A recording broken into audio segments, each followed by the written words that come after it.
ప్రార్థన చేసుకుందాం. సకల ఆశీర్వాదములకు కారణభూతుడా, ఈ రాత్రి వేళ బైబిల్ స్టడీలో భాగంగా నీ పిల్లలమైన మమ్మను సమాజముగా సంఘముగా సమకూర్చారు. కళ్ళ ముందు కదిలి ఆడుతున్న దేహాలు నాయన, ఈరోజు ఏ వార్త వినబడుతుందో భయంకరమైన రోజుల్లో మేమున్నాం.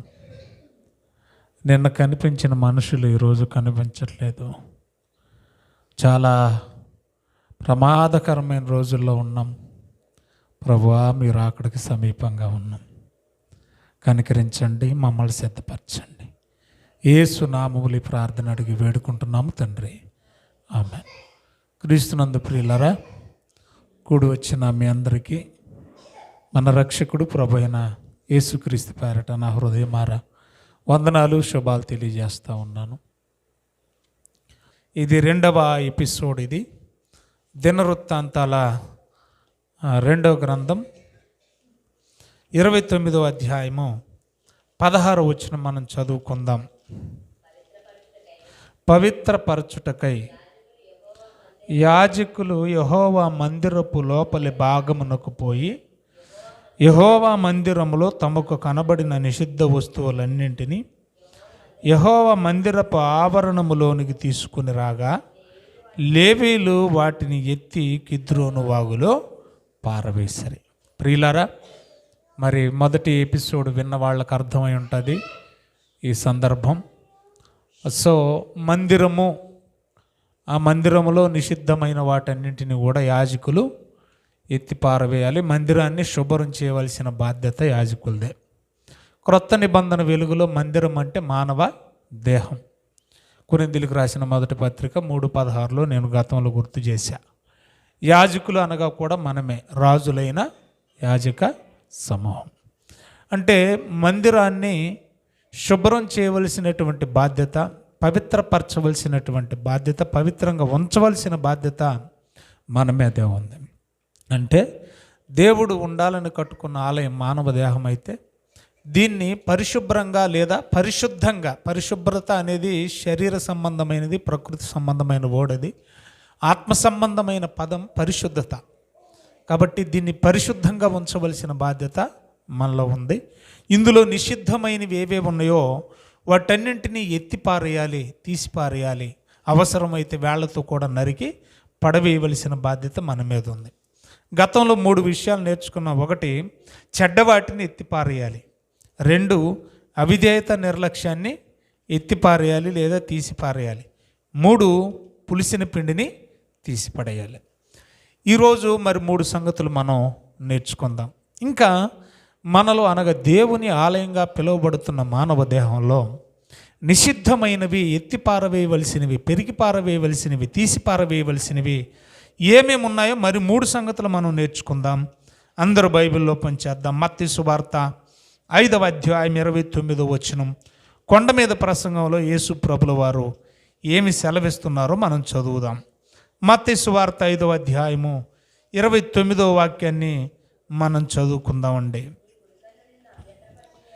నీ కుడి కన్ను నిన్ను అభ్యంతరపరచని ఎడల దానిని పెరికి నీ యొద్ద నుండి పారవేయము, నీ యొద్ద నుండి పారవేయము అన్నాడు. మనం తీసి పారవేయవలసిన వాటి గురించి మాట్లాడుతున్నాం. ఇది 4వది.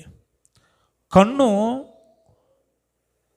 నీ ఆత్మీయ జీవితానికి లేదా నీ దేహము పాడైపోవడానికి కారణమైతే, ఏమ్మా, నీ దేహము దేవుని ఆలయం కనుక అది పాడు చేయడానికి ఒకవేళ అది ఆయువుగా పనిచేస్తూ ఉంటే, ఆయుధంగా పనిచేస్తూ ఉంటే, నిన్ను ఆటంకపరిచే నీ చూపులు, కన్ను పెరిగి పారేయడం అంటే నీ చూపులు మార్చుకో అని అర్థం. పెరిగి పారేయడం అంటే మార్చుకో అని.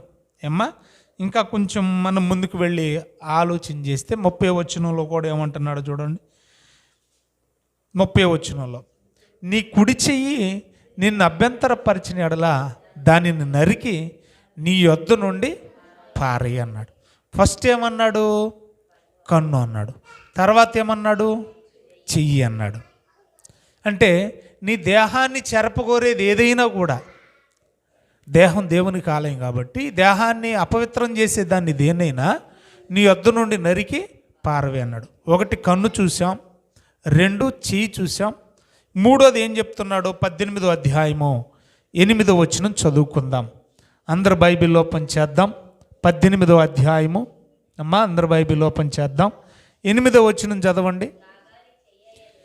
కాగా నీ చెయ్యి అయినను నీ పాదమైనను నిన్ను అభ్యంతరపరచని ఎడల దానిని నరికి నీ వద్ద నుంచి పాడేయి అన్నాడండి. ఇప్పుడు ఎన్ని వచ్చినాయి? కన్ను, చెయ్యి, కాలు. బాగా వినాలి. కన్ను, చెయ్యి, కాలు. ఇక్కడ సందర్భం ఏంటంటే బావగారికి వందనాలు రండి. రైట్. ఇప్పుడు దేవుడు ఏం చెప్తున్నాడు? నీ దేహాన్ని చెరిపేది. దేహం అంటే ఏమని చెప్పుకున్నాం మనం? దేహమే దేవుని ఆలయం. ఇది దేవుని ఆలయం. ఇందులో దేవుడు ఉండాలని కోరుకుంటున్నాడు. కాబట్టి ఈ దేహం అనే ఆలయాన్ని అపవిత్రపరిచే దేన్నైనా నీ యొద్ద నుంచి తీసిపారే అన్నాడు. ఇప్పుడు కన్ను అభ్యంతరపరుస్తుందంట, అపవిత్రపరచడానికి మూలమాట. చెయ్యి ఈ దేవాలయాన్ని అపవిత్రపరచడానికి మూలమంట. కాలు ఈ దేహాన్ని అపవిత్రపరచడానికి మూలమని 3 చెప్పాడండి. నిజమే. వాస్తవంగా పాపం అనేది మొట్టమొదటిగా ఎక్కడి నుంచి ప్రారంభమవుతుందంటే కళ్ళ నుంచి ప్రారంభమవుతుంది. అందుకన్నాడు ఇదే మత్తయి సువార్త 6వ అధ్యాయంలో, నీ కన్ను చెడిందైతే నీ దేహమంతయు చీకటిమయము అనే పదప్రయోగం చేశాడు. ఏమ్మా చదువుకున్నారు ఆ మాట? 6వ అధ్యాయం 22వ వచనంలో దేహమునకు దీపము కన్నే. నీ కన్ను చెడిందైతే నీ దేహమంతయు చీకటైపోద్ది, అంటే ఇంకా నాశనానికి వెళ్ళిపోద్ది అని. బాగా విందాం. ఇప్పుడు కన్ను చూసింది కనుక కోరిక అనేది మనకు మనసులో పుట్టింది. కన్ను చూసింది కనుక తీసుకోవాలనే మనసు పుట్టింది మనకి. ఆ మనసు చేతికి సంకేతాలు ఇచ్చింది. ఇప్పుడు ఈ చెయ్యి ఏం చేస్తుంది? కన్ను కావాలన్నదాన్ని చెయ్యి కూడా తీసుకోవాలనుకుంటుంది. కన్ను చూసింది కనుక అక్కడికి వెళ్ళాలనే మనసు కలిగింది. వెళ్ళాలనే మనసు కలిగింది కనుక కాలికి సంకేతాలు అందించింది. కాలికి ఏం చేసింది? సంకేతాలు అందించింది. ఇప్పుడు ఈ కన్ను కావాలన్నది చెయ్యి కావాలంటుంది, కన్ను కావాలన్నది కాలు కూడా కావాలంటుంది. టోటల్గా వీటిని ఏం చేయమంటున్నాడంటే ఈ దేహాన్ని అపవిత్రపరిచే ఆలోచన ఏదైతే ఉందో దాన్ని మీలో నుంచి తీసేయమని. అంతేగాని నరికి పారేయండి, నరికి పారేయండి, నరికి పారేయండి అని 3 సార్లు ఉందిగా. కన్ను పీకి పడేయమన్నాడు, చెయ్యి నరికి పడేయమన్నాడు, కాలు నరికి పడేయమన్నాడు. నరికి పడేయండి అంటే అర్థం ఏంటంటే ఏ గొడ్డలో, ఏ కత్తో, ఏ రంపమో తీసుకొని ఈ చెయ్యి కోసి పక్కన పెట్టేయమని కాదు. ఏమ్మా, దాని అర్థం అదే అయినప్పటికీ భావం అది కాదు. అర్థం అదే కానీ భావం అది కాదు. ఫర్ ఎగ్జాంపుల్, ఇది నా చెయ్యండి, దీన్ని నరికి ఇక్కడ పక్కన పడేసాను అనుకోండి. నరికి పక్కన పడేసి ఇప్పుడు ఈ నరికి పక్కన పడేసింది ఇది నాదేనా మొక్క? నాదే. నువ్వు వెళ్ళి మంచినీళ్ళ బాటిల్ తీసుకురంటే తీసుకొస్తుందా? నువ్వు వెళ్ళి సిగరెట్ పెట్టి తీసుకురా కొట్టు దగ్గరికి వెళ్ళంటే వెళ్తుందా? వెళ్ళదు. ఇప్పుడు ఏమర్థమైంది మీకు? కన్ను నాదే, తీసి ఇక్కడ పక్కన పెట్టేశాను. కన్ను నాదే, పెరికి పక్కన పెట్టేశాను. ఈ పక్కన పెట్టింది నాదే అయినా ఇదిగో నువ్వు వెళ్ళి సినిమా చూడు అంటే చూస్తుందా? అది నా శరీరంలో ఉన్నంతసేపే దానికి జీవం ఉంటుంది. జీవము లేనిది ఏ పని చెయ్యదు. అలాగే కన్ను, చెయ్యి, కాలు చెడ్డవాటి విషయంలో స్పందించకుండా ఉండటమే నరికి పారేయడం, చెప్పాలి తీసి పాడేయడం. సో ఈ నూతన సంవత్సరంలో మనం తీసుకోవాల్సిన నిర్ణయం ఏంటంటే మనం ఎక్కువగా సెల్ ఫోన్కి అడిక్ట్ అయిపోయి ఉంటాం. కన్ను అనేది ఒక చెట్టుగా మీరు తీసుకుంటే ఈ కన్ను అనే చెట్టు దీని వేర్లు చూడకూడని వాటిని ఎక్కువగా ఫోన్ చూసి చూసి చూసి ఏర్లు పాకిపోయినాయి. ఏర్లు ఏమైనాయి? చూసే విషయంలో ఏర్లు ఏమైపోయినాయి? ఏర్లు కోకట వేళ్ల లోపలికల్లా ప్రాకిపోయినాయి. కాబట్టి ఈ సంవత్సరం ఇది నిషిద్ధమైనది. చూడగలిగిన వాటిని ఖచ్చితంగా చూడాల్సిన వాటిని మనం చూద్దాం, కానీ చూడకూడనివి కూడా ఎక్కువ మనం ఏం చేస్తాం, చూస్తూ ఉంటాం. మొన్ననే కేటీఆర్ గారు అంటూ ఉన్నారు, నేను ఇన్స్టాగ్రామ్లో 4 గంటల సమయం గడుపుతానండి అంటున్నాడు. ఒక ప్రజానాయకుడు, ప్రజలతో మమేకమై ప్రజాసేవ చేయవలసిన ఒక వ్యక్తి ఏమన్నాడు తెలుసా? నేను ఇన్స్టాగ్రామ్లో 4 గంటలు సమయం గడుపుతానండి అంటున్నాడు. అంటే ఆయన ఎక్కువ దేనికి ఎడిక్ట్ అయిపోయాడు? ఫోన్కి ఎడిక్ట్ అయిపోయాడు. చూసారా? మనం కూడా ఎక్కువగా ఫోన్కి ఎడిక్ట్ అయిపోతాం. ఏది అడిగినా వాక్యం చదువుతున్నాం, వాక్యం వింటున్నాం అంటాం, కానీ అది వినే శాతం తక్కువ. మనం ఎక్కువ చెత్త చూస్తూ ఉంటాం. మనం చూసేది నిజంగా వాక్యం అయితే మంచిదే, కానీ చూడకూడని వాటిని చూస్తున్నాం. చూసారా? దాన్ని మనం నిషిద్ధమైనదిగా ఎంచాలి. ఆ పరిస్థితి నుంచి మనం బయటికి రావాలి. సో ఈరోజు 4వది దేవుడు అంటున్నాడు, నీ దేహాన్ని చెరిపేది, దేహం ఆలయం కనుక నిషిద్ధమైనవి కొన్ని ఉన్నాయి. నీ చేతులతో చేసేవి, నీ నోటితో చేసేవి, నీ కళ్ళతో చేసేవి, నీ కాలుతో చేసేవి, వాటిని ఏం చేయమన్నాడు? నరికి పారవేయి అన్నాడు. 2వది మనం చూద్దాం. దయచేసి అందరు బైబిల్లో పంచేయండి. మత్తయి సువార్త 13వ అధ్యాయం ఒక ఉపమానం చెప్తున్నాడు యేసు ప్రభు. దీని భావం ఏంటో మనం చూద్దాం. 13వ అధ్యాయం తీశారా? మత్తయి సువార్త 47వ వచనం నుండి మనం చదువుదాం. మరియు పరలోక రాజ్యం సముద్రములో వేయబడిన నానా విధములైన చేపలను పట్టిన వలను పోలి ఉన్నది. వల వాక్యం అండి. వల ఏంటి? వాక్యం అండి. అది నిండినప్పుడు దానిని దరికి లాగి కూర్చుండి, అంటే ఇప్పుడు వేటాడే వాళ్ళు ఏం చేస్తారు? జాలర్లు ఏం చేస్తారు? ఏమండి, ఏం పడ్డాయా అనేది వలలో ఉంటాయి. గ్రేడింగ్ ఎప్పుడు చేస్తారంటే ఒడ్డుకు లాగాక. ఇప్పుడు వల వేసిన ఈ జాలరి దాన్ని జాయిగా ఏం చేస్తున్నాడంట? ఒడ్డుకు లాగి తీరుబడిగా కూర్చుండి ఏం చేస్తున్నాడు చూడండి దయచేసి. మంచి వాటిని, ఉపయోగపడే వాటిని, బాగా వినాలి పదాలు, మంచి వాటిని, పనికొచ్చే వాటిని, విలువైన వాటిని, అంటే ఇంకా బాగుంటుంది, విలువైన వాటిని, తనకి విలువ డబ్బులు తెచ్చే వాటిని, ఏమండి పనికిరాని ఎవడు కొండగా, కాబట్టి తనకు సొమ్ము చేసే వాటిని, విలువనిచ్చే వాటిని, విలువ తెచ్చే వాటిని, పనికొచ్చే వాటిని గంపలో చేర్చి చెడ్డ వాటిని బయట పారవేయుదురు. బయట పారవేయుదురు అనే పదం వెంటాడుతూనే ఉంది మనల్ని. కన్నును కూడా పారేయమనేది కదా చెప్పాడు, కాలును కూడా పారేయమనే కదా చెప్పాడు, చేతిని కూడా పారవేయమనే కదా చెప్పాడు. రైట్, ఇక్కడేమంటున్నాడంటే చెడ్డ వాటిని పారవేస్తాడు. అంటే తనకి కూరకు పనికిరాని వాటిని, అమ్మకానికి పనికిరాని వాటిని, సొమ్ముకు అమ్మడానికి పనికిరాని విలువ లేని వాటిని ఏం చేయమన్నాడు? పారవేయం. ఇప్పుడు ఒక్క మాట, దీన్ని జాగ్రత్తగా తీసుకుందాం. అంటే ఒక్క మాటలో చెప్తున్నాను, పనికిరానివి, విలువ లేనివి. ఏం చేపలంటవి? పనికిరానివి, విలువలేనివి. వలలో ఉన్న పనికిరానివి, విలువలేని వాటిని తీసి పారేస్తాడు. అది మానవ ధర్మం, అది ఎవరికి ఉపయోగపడవయి. అలాగే దేవుడు కూడా ఏం చెప్తున్నాడంటే, నీ జీవితం చాలా విలువైంది. ఇప్పుడే మనం పాడుకున్నాం, ఈ జీవితం విలువైనది, నరులారా రండని సెలవైనది. Very good. నీ జీవితం విలువైంది కాబట్టి నీకు విలువను తగ్గించేవి ఏవైతే ఉన్నాయో అవే పనికిరానివి. నీకు అర్థమవుతుందండి? ఇప్పుడు నేనున్నానండి, సమాజంలో ఒక సేవకుడు అంటే నాకు ఒక గౌరవం ఉందండి. నేను నడు రోడ్డు మీద సిగరెట్ తాగుతున్నాను అనుకోండి, ఇప్పుడు నాకు విలువ ఉంటుందా? విలువ పోద్దా? నా విలువను తగ్గించేది అది. కాబట్టి ఇప్పుడు నేను దాన్ని ఏం చేయాలి?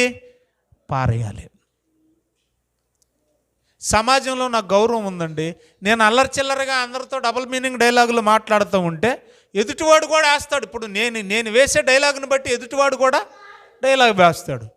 ఇప్పుడు నన్ను నీచంగా మాట్లాడుతున్నారు అనుకోండి, డైలాగులు వేశారనుకోండి, నాకు సమాజంలో విలువ ఉంటుందా? ఉండదు.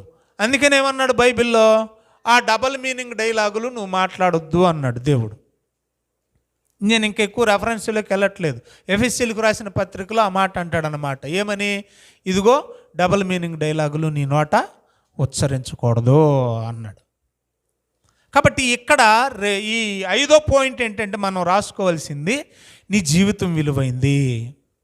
నీ విలువను తగ్గించేవేవైనా, నీ విలువను తుంచేవేవైనా, నీ విలువను, నీ గౌరవాన్ని తీసేవేవైనా కూడా నీలో ఉంటే వాటిని నీ యొద్ద నుంచి ఈ సంవత్సరం తీసేసుకో. నీ ఆరోగ్యానికి బాగలేనివి, ఏమండి, నీకు ఆరోగ్యకరము కానివి, నీ దేహాన్ని పాడు చేసేవి, నీ జీవితానికి విలువ లేనివి, నీకు పనికిరానివి, నిన్ను పాడు చేసేవి నీలో ఏ ఉన్నా కూడా కూర్చొని గ్రేడింగ్ చేయి. ఒకసారి కూర్చొని నీలో ఉన్న మంచి లక్షణాలన్నీ ఒక పక్కన రాసుకో, నీలో ఉన్నటువంటి నీ విలువను తగ్గించే అన్నీ ఒక పక్కన రాసుకో.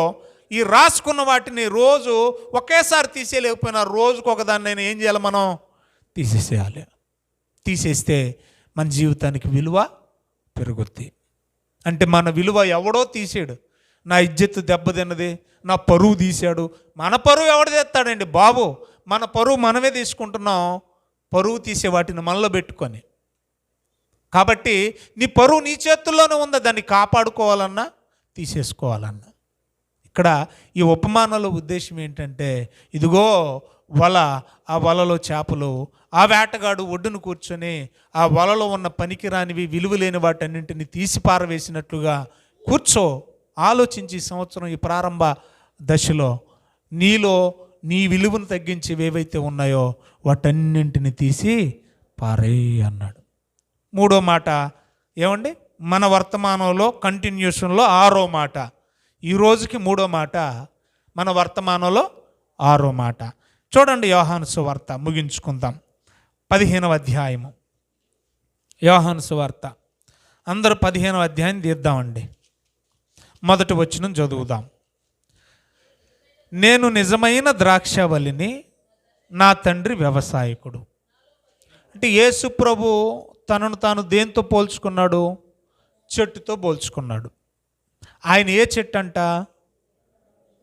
ఏమండి, ద్రాక్ష చెట్టు. రైట్. ద్రాక్ష చెట్టు ఆరోగ్యానికి మంచిది. అది పులిస్తే మంచిది కాదు, పులవకపోతే ఆరోగ్యానికి ద్రాక్ష రసం మంచిదే, రక్తం పడుతుంది బాగా.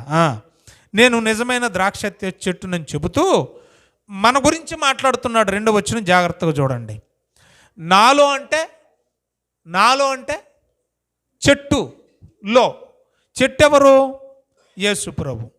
ఆ చెట్టుతో మనం ఏం చేయబడాలని వ్రాయబడింది? అంటు కట్టబడాలంట. ఏమండి, మనం ఫలించాలంటే ఆ చెట్టుకు మనం ఏం చేయబడాలి? అంటు కట్టబడి ఉండాలి. ఆ చెట్టుకు వేరే ఉండి మనం ఫలించడం అసాధ్యం. ఒక కొమ్మను నరికామనుకోండి, చెట్టు నుంచి వేరైపోయినట్టే. ఇప్పుడు ఇది కొమ్మండి, దీన్ని నరికేసాం. ఈ చెట్టు నుంచి వేరై ఇది సపరేట్గా ఫలిస్తుందా? ఫలించదు. అది చెట్టుకు అంటు కట్టబడి ఉంటేనే, చెట్టుతో అంటిపెట్టుకుని ఉంటేనే దీనికి జీవం ఉంటుంది. ఇది చిగురిస్తుంది, ఇది పూత పోస్తుంది, ఇది కాయలు కాస్తుంది, ఫలిస్తుంది. అందుకే చెప్తున్నాడు చూడండి, నాలో అంటుకట్టబడి ఉండాలి ఒకటి. 2వది, నాలో ఫలించాలి. నాతో అంటుకట్టబడి ఉండాలంటే యేసుక్రీస్తు గుణ లక్షణాలతో మన లక్షణాలు జత కలవాలి. అలా జత కలిస్తే ఆయనకిలాగా మనం ఆత్మీయంగా ఏం చేస్తాం? ఫలిస్తాం. ఈ ఫలాల గురించే వ్రాయబడింది 5వ అధ్యాయం 22వ వచనం గలతీయులకు రాసిన పత్రికలో. ఆత్మఫలమేమనగా ప్రేమ, సంతోషం, సమాధానం, దయాలత్వం, సాత్వికం, మంచితనం, ఆశ నిగ్రహం, ఇలాంటివన్నీ కూడా అక్కడ ఉన్నాయి. సో మనం ఫలించాలంటే ఆయనతో కూడా అంటూ కట్టబడి ఉండాలి. అదే ఏమంటున్నాడు చూడండి, నాలో ఫలింపని, అంటే నాతో అంటు కట్టబడలేదు కాబట్టి మీరు ఫలించట్లేదు. నాలో ఫలింపని ప్రతి తీగను ఆయన తీసి పారవేయను. ఫలింపని దాన్ని తీసి పారవేయను. చూడండి, దానిలోని పనికిరాని తీగలను తీసివేయును అన్నాడు. 6వ వచనం. ఎవడైనను, ఇప్పుడు అక్కడేమో చెట్టు అన్నాడు, ఏమండి ఇక్కడికి వచ్చేసరికి ఎవడైనను అన్నాడు. అంటే తీగలం మనమే. నేను ద్రాక్షవల్లిని, మీరు తీగలు. ఇప్పుడు మన గురించి మాట్లాడుతూ, ఎవడైనను నా యందు నిలిచి ఉండని ఎడల, అంటే నాతో అంటుకట్టబడని ఎడల, అలా అంటుకట్టబడని వాడు, నిలిచి ఉండని వాడు తీగవలే బయట పారవేయబడి ఎండిపోవును, మనుషులు అట్టి వాటిని పోగు చేసి అగ్నిలో పారేస్తారు, దాన్ని కాల్చేస్తారు. ఇప్పుడు ఏం చేయాలి మనం? ఏమర్థమైంది మీకు ఈ వాక్యం? ద్రాక్షవల్లి యేసు ప్రభు, ఆయనే వాక్యం. వాక్యంతో మనం కలిసి ఉండాలి, వాక్యం మనతో కలిసి ఉండాలి. మన వాక్యానికి వేరేయమా ఎండిపోతామంట. ఏమైపోతామంట? ఎండిపోతామంట. ఇంత మంచి అవకాశాన్ని ఎంతమంది సద్వినియోగం చేసుకుంటున్నారో ఆలోచించండి. రామేశంపేటలో సెమినారు, బలభద్రాపురంలో సెమినారు, మాధవల్స్లో సెమినారు. సెమినార్కి నేను వెళ్ళేది ఉన్నా కూడా ఇక్కడ కొంతమంది ఉంటారని మీకోసం నేను వెళ్ళలేదు. నాకు యాక్చువల్గా ఈరోజు మెసేజ్ ఉంది, నేను రానని కళాఖండితంగా చెప్పేశాను. ఎందుకంటే అక్కడ వాక్యం చెప్పేవాళ్ళు చాలామంది ఉంటారు. మరి నేను వెళ్ళిపోతే మీకెవరు చెప్తారు? కాబట్టి ప్రియులారా, ఆలోచించండి. 6 విషయాలు మనం నేర్చుకున్నాం. 1, మనలో ఉన్న చెడ్డ వాటిని తీసేయాలి. మనలో ఉన్న అవిధేయత, నిర్లక్ష్యాన్ని తీసేయాలి. 3, పులిసిన దానిని, పులిసిన పిండిని తీసేయాలి. ఈ దేహాన్ని పాడు చేసేది అది కన్నైనా, చెయ్యి అయినా, కాలైనా నరికి పడవేయాలి. కూర్చొని మన జీవితం అనే ఈ వలలో మన విలువను తగ్గించేవి ఏవైతే ఉన్నాయో, చేపలు, పాడైన చేపలు, చేదైన చేపలు, వంటకు పనికిరాని చేపలు, అమ్మకానికి పనిచేయని చేపలు, పనికిరానివి ఏవైతే ఉన్నాయో మన విలువను తగ్గించే వాటిని తీసిపారేయాలి. చివరి దారుది ఏమండి? వాక్యంతో మనం అంటుకట్టబడి ఉండాలి. ఒకవేళ వాక్యంతో అంటుకట్టబడకపోతే ఎండిపోతామని ఆయన చెప్పాడు కనుక ఆయనలో ఫలింపనిది ఏదైనా మనలో ఉంటే తీసేద్దాం. చెట్టు ఎదుగుతున్నప్పుడు కొన్ని కొమ్మలు అనవసరంగా పెరుగుతూ ఉంటాయి. వాటిని మనం ఏం చేస్తామంటే కత్తిరి తీసుకొని కట్ చేస్తూ ఉంటాం. అంటే ఇది ఎదగడానికి, ఇది అభివృద్ధి చెందడానికి, ఇది ఫలించడానికి అడ్డుగా ఉన్న కొమ్మలు, శాఖలన్నింటిని ఏం చేయాలి? కట్ చేసి పడేయాలి. కనుక దేవుడు మనం ఫలించాలనే దేవుడు ఈ సంవత్సరం కూడా మనల్ని ఉంచాడు. కాబట్టి మనం ఫలించాలంటే మనలో పనికిరాని తీగలు ఏవైతే ఉన్నాయో, ఫలింపని తీగలు ఏవైతే ఉన్నాయో వాటన్నింటిని తీసి పారేయాలి. ఇదంతా ఎప్పుడు చేయాలండి పాస్టర్ గారు? ఇది అసాధ్యం కదా అని అంటే నేను ఒక మాట చెప్పనా? మనం అనుకుంటే మనకు అసాధ్యమైంది ఏది లేదండి. కొన్ని మనం కావాలని అలవాటు చేసుకున్నాం. ఏమండి, మనం అలవాటు చేసుకోకపోతే మనకు అలవాటు అవుతాయి ఏవైనా కూడా? లేదు కదా. ఈ దేహం నీకు ఎలా పడితే అలా మలచబడుతుంది కనుక నువ్వు మలుచుకుంటున్నావు. ఈ దేహాన్ని చెడుకు మలుచుకున్న నీవు మంచికి మలుచుకోవడానికి చేత కదా? పోని మళ్ళను అంటుందా ఈ దేహం? ఏమైనా మల్లుద్దండి. అంటే మన జీవితాన్ని మనమే చేతులారా పాడు చేసుకుంటున్నాం. మానేయడానికి టైం పెట్టుకోకండి. మాంతాను అనే మాట అనకండి. ఇదే అనుకూల సమయం, ఇదే రక్షణ దినం. ఇదే అనుకూల సమయం, ఇదే రక్షణ దినం అని మాకు తెలిసిలేండి. కానీ తీసేయడానికి ఇదే సమయం అని బైబిల్ ఎక్కడుందండి? ప్రసంగి గ్రంథం ప్రార్థన చేసుకుందాం. 3వ అధ్యాయము 6వ వచనం చూడండి. ప్రసంగి గ్రంథం 3వ అధ్యాయము 6వ వచనం చదువుదామండి దయచేసి. అందరం బైబిల్ ఓపెన్ చేద్దాం, ముగించేసుకుందాం. ప్రసంగి గ్రంథం 3వ అధ్యాయము 6వ వచనం చదవండి. ఏమని వ్రాయబడింది అక్కడ? అమ్మ, వెదకుటకు సమయం ఉంది. పైనుంచి చదువుతూ ఉంటే ప్రతిదానికి సమయము కలదు. ప్రతిదానికి ఏముందట? సమయం కలదు. దేనికట?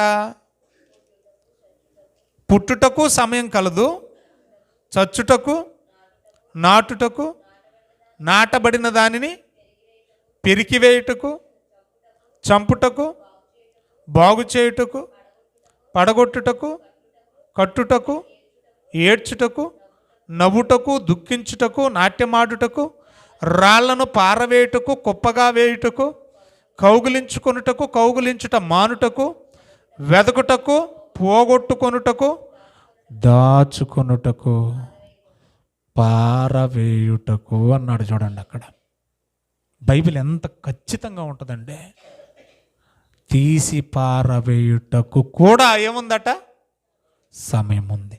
ఆ సమయమే ఈ 2024 ఈ సమయం. కాబట్టి దేవుడు పరిశుద్ధుడు, ఆయన ఉండాలని కష్టపడి నిర్మాణం చేసుకున్నాడు ఈ దేహం. మన అమ్మ బాబుల కంటే వచ్చింది కాదు ఇది. మన అమ్మ బాబులు కూడా ఎవరిచ్చారు? దేవుడిచ్చాడు. గర్భఫలము దేవుడిచ్చు బహుమానం. ఇది చాలా కష్టపడి నిర్మాణం చేశాడు. దీన్ని పాడు చేసే హక్కు ఏ మనిషికి లేదు. నా అంతరింద్రియములను నీవే కలుగు చేసితివి. 139 కీర్తన 13వ వచనంలో, నా తల్లి గర్భమందు నన్ను నిర్మించిన వాడవు నీవే, నీవు కలుగు చేసిన విధము చూడగా నాకు భయమును ఆశ్చర్యము కలుగుచున్నది అన్నాడు. ఎవడైనను దేవుని ఆలయమును పాడు చేసిన ఎడల దేవుడు వాణ్ణి పాడు చేయును అన్నాడు. అంటే ఇది దేవుని ఆలయం. దీన్ని ఏ చెడు వ్యసనంతోనైనా అపవిత్రం చేసే హక్కు మనకు లేదు, పాడు చేసే హక్కు అంతకంటే లేదు. ఇప్పటికైనా మించిపోయింది ఏమీ లేదు. నిషిద్ధమైనవి, ఈ దేహాన్ని చెరిపేవి నీలో ఏమున్నాయో నీకే బాగా తెలుసు. నాకంటే నాలో చెడేముందో నాకు బాగా తెలుసు, మీలో చెడేముందో మీకు బాగా తెలుసు. కాబట్టి తీసివేయుటకు, తీసి పారవేయుటకు ఇదే సమయం. దేవుడి మాటలు మన వినికిడిలో దీవించునుగాక. ఆమేన్. కళ్ళు మూసుకొని తల్ల వంచండి, ప్రార్థన చేసుకుందాం. ఈ చెప్పబడిన మాటలు మన వినికిడిలో ఫలించినట్లుగా మీలో ఒకరు ప్రేరేపించబడిన వారు క్లుప్తంగా ప్రార్థన చేయండి అమ్మా. సమయాన్ని మీకు ఇస్తున్నాను. దీవెనలతో సెలవు తీసుకుందాం.